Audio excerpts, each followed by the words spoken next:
Olá, seja bem-vindo à discussão de mais um dos temas culturais que movimentam o Brasil atual. Nós sabemos que há algum tempo uma famosa dupla do piseiro, esse gênero novo da nossa música, foi acusada de plágio. Nós sabemos que Avni Vini e Matheus Fernandes gravaram a famosa canção Coração Cachorro, que tem lá aquele refrão em que aparentemente o músico simula um cachorro que estaria uivando. E como nós sabemos, o que acontece é que aquele trecho que parece o uivo do cachorro, até muito bem humorado, na verdade é o trecho de uma canção do cantor e compositor britânico de pop rock James Blunt, que a lançou em 2008 com o nome de Same Mistake. Houve então um acordo e tanto Avni Vini quanto Matheus Fernandes, através das gravadoras, conseguiram que James Blunt aceitasse 20% do total de recursos financeiros arrecadados com o Coração Cachorro.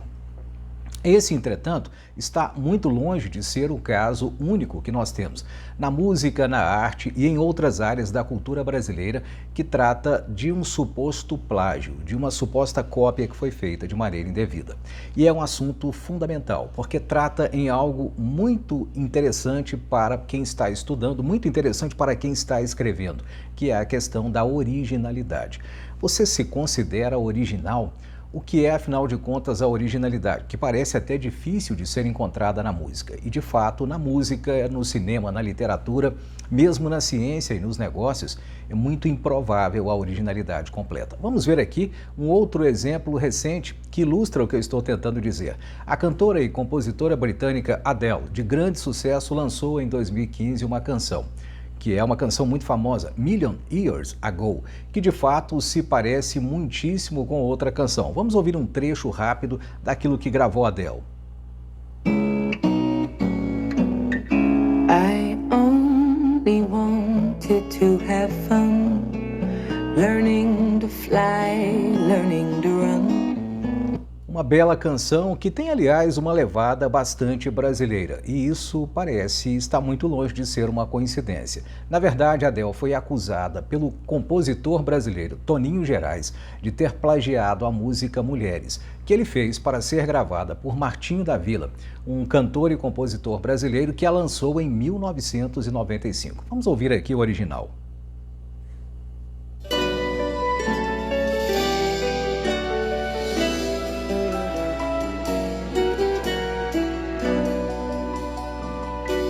Já tive mulheres de todas as cores, de várias idades, de muitos amores. O cantor e compositor Toninho Gerais chegou a dizer que há 80 compassos idênticos e o caso está tramitando atualmente tanto nas gravadoras quanto na justiça, que foi acionada pelo brasileiro para que ele possa receber os direitos e o crédito pela música que de fato ele entende que é quase uma versão feita por Adele. Mas ainda não é o último caso. Vamos prestar atenção a outra interessante questão que aconteceu, dessa vez com uma banda inglesa que é o Black Sabbath, uma banda de hard rock, uma banda que aconteceu e fez muito sucesso nos anos 1970.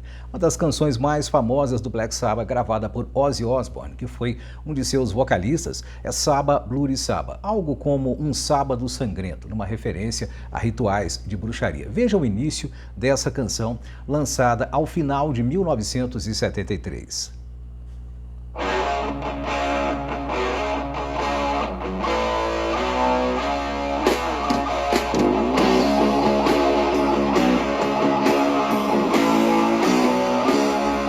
Eu acho que já foi suficiente para você perceber aqui que há um riff de guitarra, como dizem os músicos. Agora ouça essa outra canção também de 1973, só que lançada em fevereiro, portanto quase que 10 meses antes de o Black Sabbath fazer o lançamento da sua canção. Essa é uma canção de Vanusa.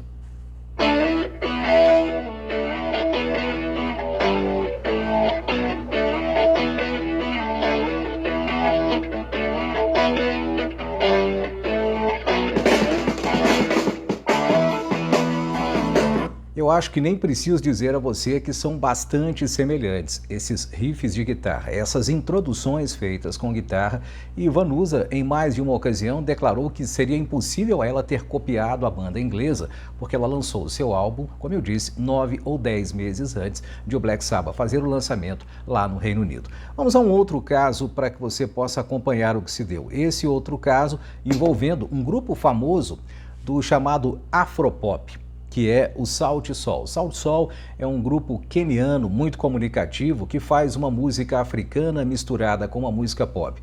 Esse aqui, Live and Dine in Africa, é um dos seus grandes sucessos justamente por causa desse início.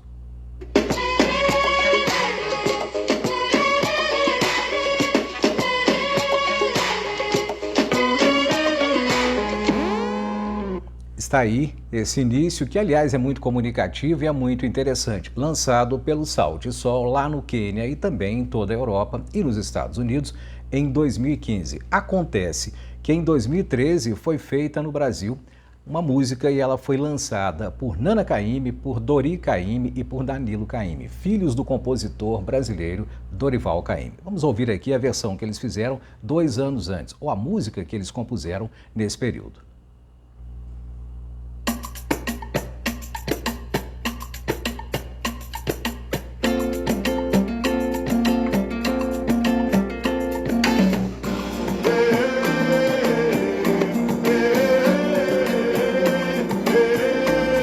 E eu nem preciso continuar, porque você, por certo, já percebeu que nós temos aí casos muito clássicos daquilo que se chama de plágio. O plágio pode ser definido como aquela situação que impede a originalidade. E é claro, portanto, que o plágio precisa ser combatido. Nós precisamos combatê-lo tanto na arte, por exemplo, na música, onde o vimos aqui em vários exemplos, como também na vida acadêmica. Nós precisamos combater o plágio que um aluno realiza de outro aluno quando não tem ética escolar. Nós precisamos combater o plágio que alguém realiza no seu trabalho de conclusão de curso e assim por diante. Precisamos combater o plágio comercial, quando uma ideia de uma empresa é de alguma forma apropriada indevidamente pela outra, sem que ela pague por isso e muitas vezes, e na maioria delas, sem que ela sequer reconheça que fez essa apropriação. Portanto, combater o plágio é fundamental, porque combater o plágio é condição para essa circunstância tão buscada por todos nós, que é a originalidade. O problema é que a originalidade está muito longe de ser uma noção simples. Não é fácil, de fato, estabelecer o que é original e o que não é. Porque muitas vezes, quando se combate o plágio, nós temos uma visão um pouco antiquada da originalidade. Como se a originalidade fosse algo parecido com o que as religiões dizem que Deus fez quando criou o mundo do nada. Não é exatamente isso, e eu diria até que está bastante longe disso. Vamos pensar em algumas circunstâncias interessantes. Por exemplo, na vida acadêmica. Por exemplo, na pesquisa científica, nos artigos científicos. O que é um procedimento científico? O que é um texto científico? O que é a ciência? É um tipo de trabalho baseado na colaboração. Alguém faz uma descoberta e, com certeza, levou em conta conceitos, levou em conta metodologias que foram desenvolvidas por outra pessoa anteriormente. Portanto, quando eu faço um artigo científico, eu frequentemente vou revisar aquilo que outras pessoas escreveram. A ciência é essencialmente colaborativa. Nós precisamos daquilo que outra pessoa disse para que nós possamos realizar a nossa parcela de contribuição. Onde é que estaria o plágio? No momento em que eu me aproprio de um conceito, de uma ideia, sem atribuí-lo ao seu autor, sem mencionar de fato de onde o tirei, dando a impressão de que ele é meu. Portanto, a ciência é algo que precisa fazer com que nós dialoguemos sempre, ou que nós estabeleçamos uma intertextualidade, como dizem os professores de língua portuguesa, com o texto de outras pesquisas, desde que, claro, isso seja feito de modo honesto. Mas vamos pensar também na arte. Na arte nós temos outras circunstâncias interessantes. Eu, como todo mineiro, fui ao Rio e quando fui ao Rio pela primeira vez, quis buscar conhecer um pouco mais daqueles famosos símbolos do Rio de Janeiro, que também são símbolos de Brasil, de brasilidade, como nós dizemos aqui. Um dos símbolos mais interessantes de brasilidade que nós temos no Rio de Janeiro é, por certo, o calçadão de Copacabana. Supostamente, segundo aquilo que se pensa, ele foi definido em 1970, 2 anos antes de eu nascer, pelo Roberto Burle Marx. que fez ali uma referência às ondas da praia e que fez algo muito bonito que, visto de cima, mostra de fato um conjunto muito harmonioso com a praia e com a cidade do Rio de Janeiro. Nada mais brasileiro, portanto, do que o calçadão de Copacabana. Não necessariamente. Aquele calçadão, para começo de conversa, não foi idealizado pelo Roberto Burle Marx, o paisagista muito famoso brasileiro que valorizou elementos nacionais em todos os projetos que realizou em várias cidades do Brasil. Aquele é um traçado definido em 1906, na famosa reforma que o então prefeito Pereira Passos realizou no Rio de Janeiro, uma reforma, aliás, muito polêmica. Outro detalhe interessante é que, ao realizar a sua reforma, o prefeito Pereira Passos importou pedras de Portugal. Mas não apenas as pedras. De Portugal veio também o modelo daquele calçadão. Sim, esse modelo de ondas nada tem de uma homenagem original ao mar de Copacabana. Ele foi importado da Praça do Rossio, que fica em Lisboa, e já existia, talvez décadas e décadas antes de ser inaugurado, em Copacabana, com o desenho de Burle Marx, em 1970. Outro elemento importante da brasilidade, que geralmente os mineiros e os outros brasileiros vão buscar no Rio de Janeiro, é a bossa nova.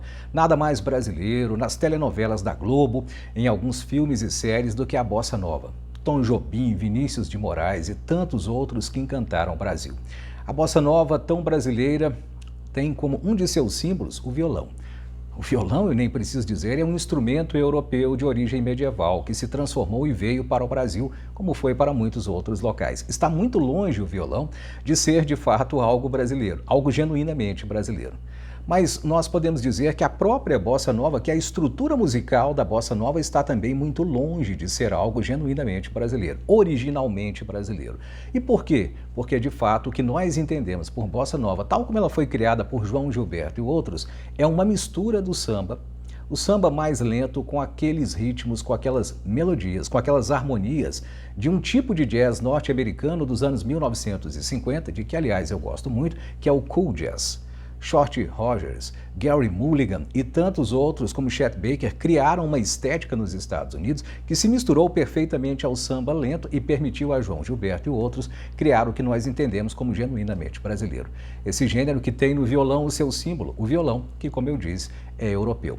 O que eu estou tentando dizer é que a noção de originalidade completa é bastante equivocada, se é que isso existe na arte, se é que isso existe na ciência. O que nós temos que combater, portanto, é a apropriação indevida. É alguém dizer que é dono daquilo que de fato não pensou ou não criou. Porque essa troca de experiências é essencial para a criatividade. Nós estamos no Brasil do século XXI e para nos comunicar, assim como em todos os outros locais quase do mundo ocidental, nós estamos usando um alfabeto que nós não criamos. Nós estamos usando números que nós também não criamos para fazer contas. A cultura é essencialmente entrelaçada. Portanto, essas buscas de originalidade ou de pureza são bastante problemáticas desde sempre. Por certo que há originalidade, por certo que há criatividade, mas elas não estão exatamente onde nós costumamos procurá-las. Vamos pensar aqui num caso bastante simples. Vamos pensar aqui naquilo que aqui em Minas Gerais, mas também em outros locais do Brasil, nós conhecemos por colcha de retalhos. O que é uma colcha de retalho? Do tipo que muitas de vocês conhecem dos tempos da avó, dos tempos talvez da bisavó. Uma colcha de retalhos é uma reunião de vários pedaços de tecido com estampas diferentes que foram criadas por fábricas diferentes, mas que uma costureira reuniu e que transformou em uma colcha.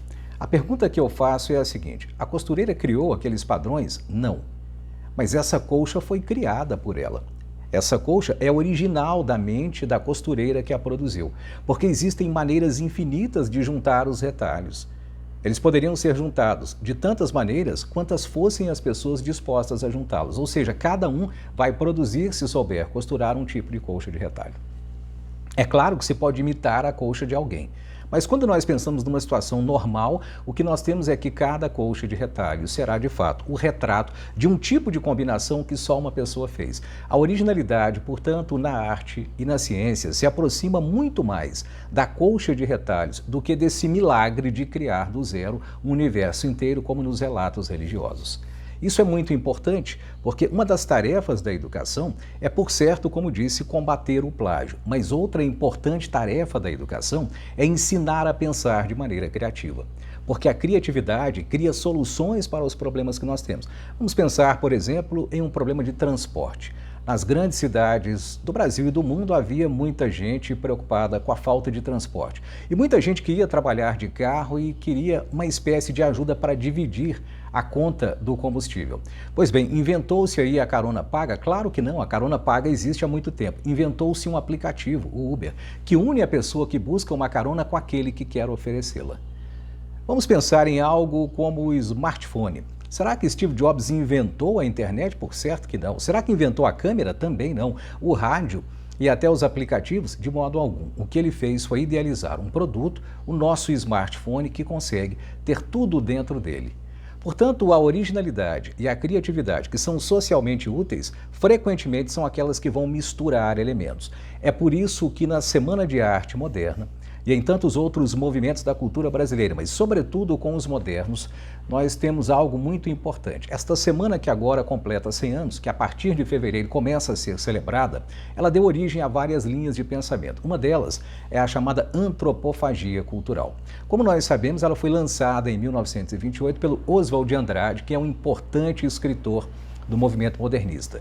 O que é a antropofagia definida pelos antropólogos? Ela é o hábito de comer carne humana em rituais, também chamado às vezes de canibalismo, embora haja certas diferenças, já que a antropofagia é um ritual pelo qual os índios e outros povos comiam a carne dos seus adversários, pensando que ao deglutir a carne dos adversários, iriam de fato apropriar-se das boas qualidades que eles têm.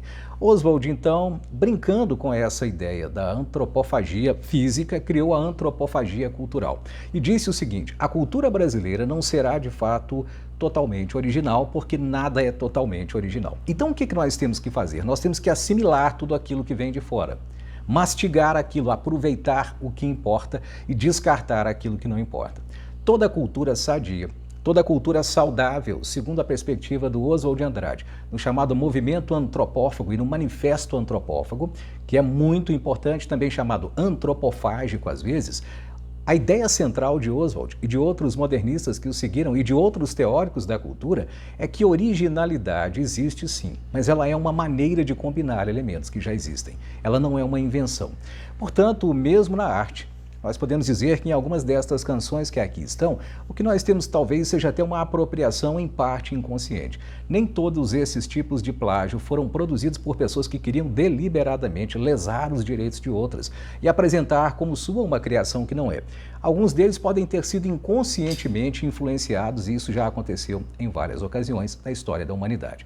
Portanto, aí está uma questão que toca na Semana de Arte Moderna, que toca na música, mas que toca também na economia e em vários outros locais. Um bom objetivo da educação, repito, seria o de combater o plágio, tanto quanto combater essa ingenuidade sobre criatividade e originalidade que quer criar tudo do absoluto zero, do absoluto nada. Nós temos que ensinar os alunos, nós temos que ensinar a nós mesmos, quando estamos nos educando pelas leituras, pelos filmes, pelas canções, a misturar elementos e a com eles fazer algo que seja pessoal, algo que seja original. A inteligência produtiva, a criatividade e a originalidade estão, repito, muito mais para uma colcha de retalhos do que para uma criação do zero.